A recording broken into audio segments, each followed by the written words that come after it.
Player welfare is and always has been my top priority. And this Player Welfare and Law Symposium is an important forum to bring the rugby family together so that we can consider the latest developments around research, science, game trends, and most importantly, to deliver some actions for the game to implement. We had our first Player Welfare Symposium in 2019, and since then, the Symposium has delivered a range of injury prevention and management programs that are already benefiting the sport across multiple levels. Some examples include welfare-driven law trials, which were conceived of at Marcoussis at our first meeting and have been implemented since. We've looked at player load and guidance, and the player load passport has also been discussed. We've launched the Activate Injury Prevention Programme in community rugby.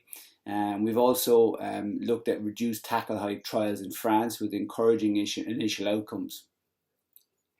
The head contact process, which first came into being as the high tackle sanction framework, was something discussed and debated at the Player Welfare Forum, and we now see its most recent iteration involved in the Six Nations. It's important to note that this forum, which will be one of the largest gatherings of the rugby family and which will include independent experts, is a valuable source of action points for our sport, and there's not one action from this forum that hasn't been acted upon in what at the moment is a virtual world. We really use this forum to consider our next moves and how we will advance player welfare and safety across all levels of the game. This includes commitment to further supporting those former players at a community and an elite level, and we're working very hard to understand the role that rugby can play in positively influencing the modifiable factors behind dementia, and we look forward to hearing from Professor Craig Ritchie and Karen B.K. Chan on these modifiable areas.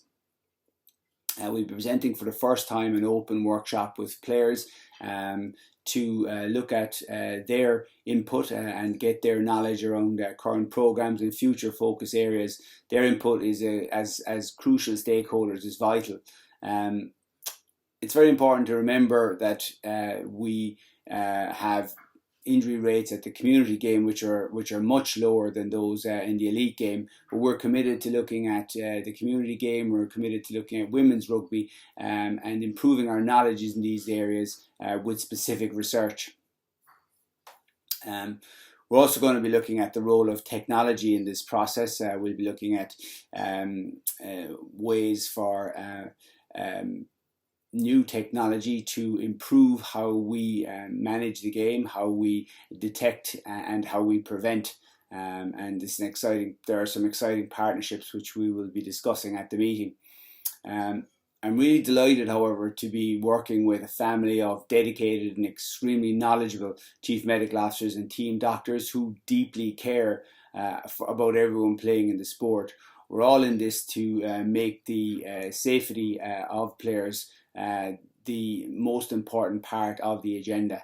But we can and always must strive to do more. We'll continue to push for investment and to commission important research, to work closely with independent experts in this area, not just researchers, but also players, coaches, referees, and lawmakers, to make sure that we can make this great sport the best it can be for all of its participants.